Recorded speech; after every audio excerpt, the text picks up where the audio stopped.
Pencitraan salah satu hal yang sangat-sangat banyak terjadi di negeri kita, negeri plus 62.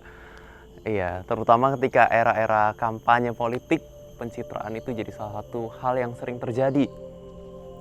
Dan bukan hanya mengenai pencitraan itu bukan hanya dilakukan oleh politisi saja, tapi mungkin kamu juga kenal ada 1-2 orang atau mungkin banyak orang di sekitarmu yang sering melakukan pencitraan itu. Di luar bermulut manis, di belakang ada motivasi yang berbeda. Kelihatan berbuat baik di depan, tapi yang dicari uangnya. Kelihatan memuji, kelihatan suka menolong, tapi yang dicari hal-hal lain, ketenaran, uang, customer mungkin, atau hal-hal lainnya.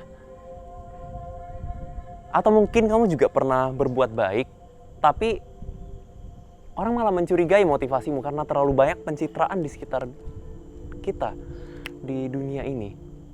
Dan ketika melihat kejadian demi kejadian seperti ini, mungkin kamu juga mulai bertanya-tanya, mulai curiga, mulai skeptis dengan segala perbuatan baik. Dan mulai merasa kita tidak perlu berbuat baik. Kita tidak perlu berbuat baik dengan hati yang murni. Untuk apa? Kita tidak mungkin bisa survive di dalam dunia ini jika kita terus berpikir untuk berbuat baik dengan hati murni. Tapi aku mau berkata kepadamu, tetaplah berbuat baik dengan hati yang murni. Kenapa? Karena Alkitab berkata, berbahagialah orang yang murni hatinya, karena mereka akan melihat Tuhan.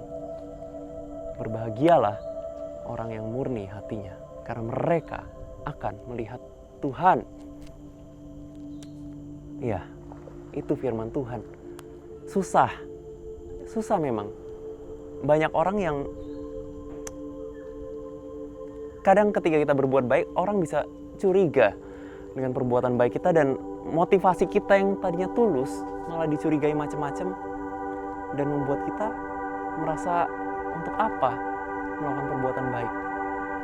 Mendingan aku tidak peduli, mendingan aku berbuat yang jahat aja.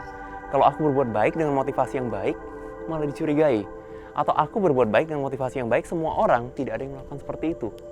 Semua orang selalu menusuk dari belakang dan mencari-cari sesuatu di belakang perbuatan baiknya, mencari keuntungan sendiri dari perbuatan baiknya. Iya, memang susah. Tapi biarlah ketika susah ini, itu mengingatkan kita bahwa dunia ini bukanlah rumahku. Dunia ini, dunia yang fana ini, bukanlah rumahku. Marilah kita justru ketika melihat kesulitan yang ada untuk menghidupi prinsip firman Tuhan, biarlah itu membuat mata kita melihat kepada pengharapan yang sesungguhnya.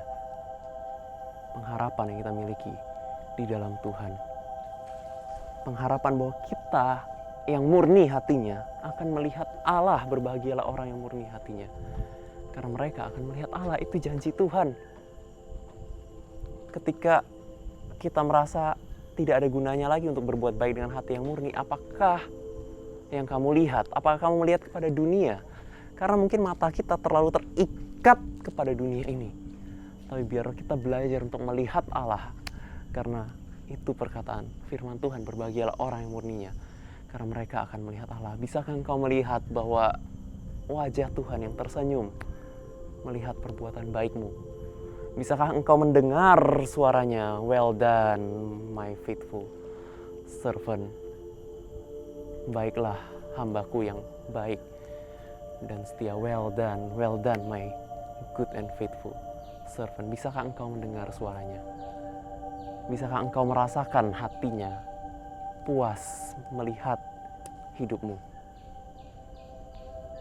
Karena orang yang murni hatinya adalah orang yang bisa melihat Tuhan. Mari kita mengarahkan mata kita bukan melihat kepada dunia ini, tapi kita belajar untuk melihat Tuhan dan mendapatkan sukacita ketika melihat Tuhan itu.